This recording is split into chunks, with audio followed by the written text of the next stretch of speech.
Ok, en este video vamos a tratar sobre el Estado ecuatoriano, en el siglo XX, el neoconstitucionalismo y la conformación del nuevo Estado, el Estado plurinacional. ¿Con qué objetivo? Pues con el fin de interpretar la dinámica entre la Constitución y los roles del Estado ecuatoriano en la evolución social. Como primer tema tenemos el Estado ecuatoriano en el siglo XX. Con el desarrollo de la vida republicana, el Ecuador se desarrolló en función de los intereses de quienes gobernaron en cada uno de los periodos correspondientes. Sin embargo, la ciudadanía se empeñó en modernizar las grandes urbes de aquel momento. En esta época también se ubica un acontecimiento muy importante, tal como la intervención de la mujer en el mundo laboral. Beneficiadas por las leyes liberales, esto ahonda el debate sobre el rol de la mujer moderna. Sin embargo, el comportamiento social no cambia demasiado porque se encuentra enraizado el pensamiento dominante del hombre. El entorno social evoluciona tanto en el área de la salud como en la distracción. El Ecuador adopta costumbres y hábitos de otras naciones, pero con mucha responsabilidad sobre la erradicación de las denominadas pestes. De igual forma, en el entorno turístico y de producción o agrícola es así que desde 1920 se enarboló una gran campaña turística destinada a desterrar para siempre la fama de ciudad sucia que tenía Guayaquil, sobre todo entre los norteamericanos. La vida nocturna, por su parte, es una actividad tomada de Norteamérica y aplicada en esos momentos en el Ecuador, así como la lectura de revistas de farándulas que inducían a comportamientos de diversión y otros aspectos. Como también el arte, la cinematografía fueron actividades que tomaron mucho realce y popularidad entre las élites. Hay que recordar una fecha aquí que dice que en 1900 se enarboló una gran campaña turística destinada a desterrar para siempre la fama de la ciudad de Guayaquil como sucia entre los norteamericanos. También hubo otro acontecimiento que a inicios del siglo XX en el Ecuador se encuentra la mayor hacienda en producción de cacao ubicada en Tenguel durante el periodo del Gral, Eloy Alfaro. El poder eclesiástico mantenía hasta cierto punto dominio sobre el gobierno civil, aunque paulatinamente con las leyes desarrolladas por el liberalismo permitía la libertad de culto. Un hito de inicios de siglo fue el funcionamiento del ferrocarril, que permitía nuevas oportunidades de desarrollo entre las regiones de la sierra y la costa, además de optimizar recursos por cuanto los traslados en muchas ocasiones tomaban hasta una semana. La comunicación fue mucho más ágil y de esa forma un nexo de comercialización más eficiente. Por otra parte, la fuerza de los banqueros y comerciantes tomó un poder muy considerable, que esto indica que tenían influencias en las decisiones del Estado y alienaban diferentes políticas que puedan sostener el poder comercial. Ya para las décadas de los 40, tanto Quito y Guayaquil comenzaron a crecer en población de forma descontrolada, puesto que no existían regulaciones en relación al crecimiento poblacional. Los campesinos afectados por las plagas en el agro buscan nuevas oportunidades en las grandes ciudades. Por tal razón, se establece la municipalidad comienza a establecer un plan de acción sobre el diseño de estrategias que permitan controlar y segmentar el territorio de la ciudad.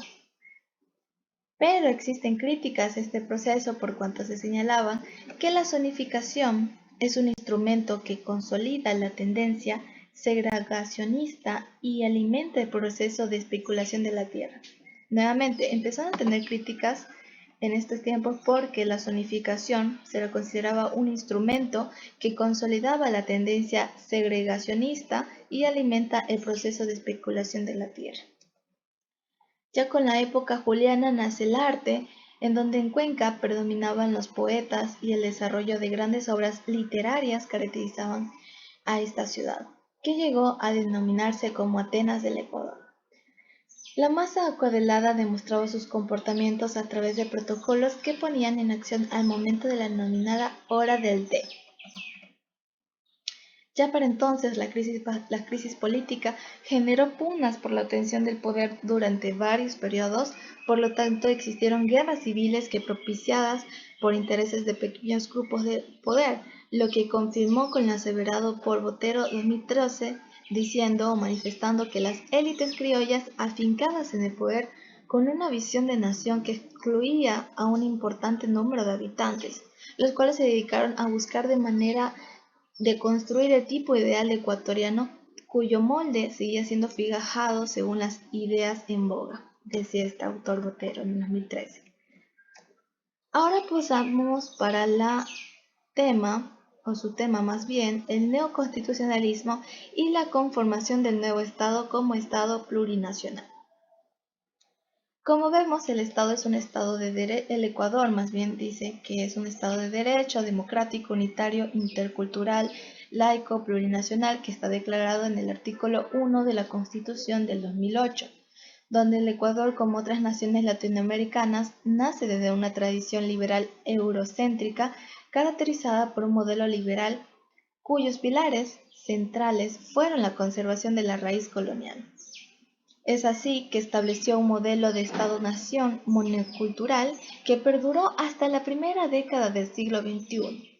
Allí se priorizó la diferencia de clase, etnicidad, raza, género y educación, que a inicios de la década del 90 existió una crisis del modelo neoliberal, por lo tanto surgieron nuevos movimientos sociales debilitando los sistemas de gobierno. Por ello se dieron cambios paradigmáticos de cómo se asimila y se concibe la democracia en los estados. Luego, en 1998, Ecuador logró que se declarase como un estado pluriétnico y multicultural. En 1998 fue que cuando se declaró un estado pluriétnico y multicultural. Sin embargo, dichas reformas no alcanzaron a concretarse, dado que no se profundizó en cambios estructurales en el régimen económico neoliberal, que agudizaba las brechas sociales. Es por ello que desde el año 2007 el gobierno de turno propone desarrollar un nuevo modelo basado en el cambio de costumbres políticas, generando nuevas formas que resalte el abandono de las tradiciones colonialistas, liberales y eurocéntricas. Allí se considera la distribución equitativa de riquezas basadas en los derechos, la justicia y sobre todo la no discriminación y exclusión de los pueblos y nacionalidades. Para entonces, según el documento que menciona el autor Muñoz en el 2008, manifiesta el reconocimiento de la plurinacionalidad como elemento constitutivo del Estado ecuatoriano. Es uno de los avances capitales en el proyecto de la nueva constitución política, pero este logro ha recorrido un camino bastante conflictivo a lo largo del funcionamiento de la Asamblea Constituyente. La idea es poder dar autodeterminación a los pueblos y que logren ser partícipes activos de las decisiones gubernamentales, así como reconocer las lenguas propias y las tradiciones de cada etnia. Un acto de esta naturaleza significa reconocer a los pueblos indígenas como actores y sujetos de derechos colectivos e incorporarlos como tales en la nueva estructura del Estado a nivel constitucional. Estos derechos colectivos están establecidos, muchos de ellos, en instrumentos jurídicos internacionales ratificados por Chile y que se encuentran vigentes.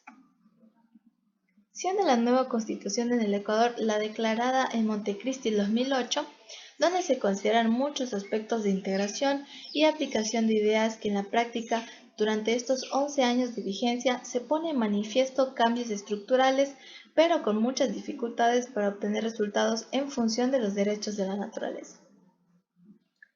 Durante mucho tiempo han existido muchos detractores de la ley donde ponen de manifiesto lo negativo que es el control total de los poderes del Estado, donde hay varios que indican que la ley otorgó exagerado poder al Ejecutivo y que su omnipresencia se volvió una omnipotencia.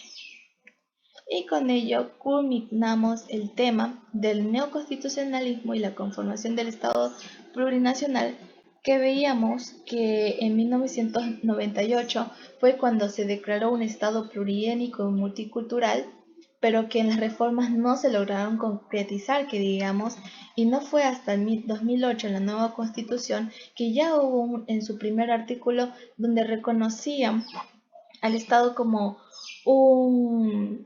más bien que nuestro país, Ecuador, es ya un Estado de derecho democrático, unitario, intercultural, laico, plurinacional, que es donde ahí prácticamente ya en el 2008 concretizaron lo del ser un Estado plurinacional, a diferencia de 1998, donde sí se declaró, pero no hubo una concretización o una consolidación de ello plasmado en un escrito oficial que digamos, ¿ya? Y con ello culminamos el neoconstitucionalismo del Ecuador y sus principios en el siglo XX, donde antes de 1920 había una mala fama en esta ciudad debido a la sociedad, por lo que prácticamente en esta década empezó ya a haber una regulación en la población, en el Estado, en la limpieza, en los controles y todo ello, y la implementación de nuevas costumbres de otras naciones, como vemos aquí. Con ello culminamos y en el siguiente video vamos a hablar sobre la organización administrativa y política del Estado ecuatoriano.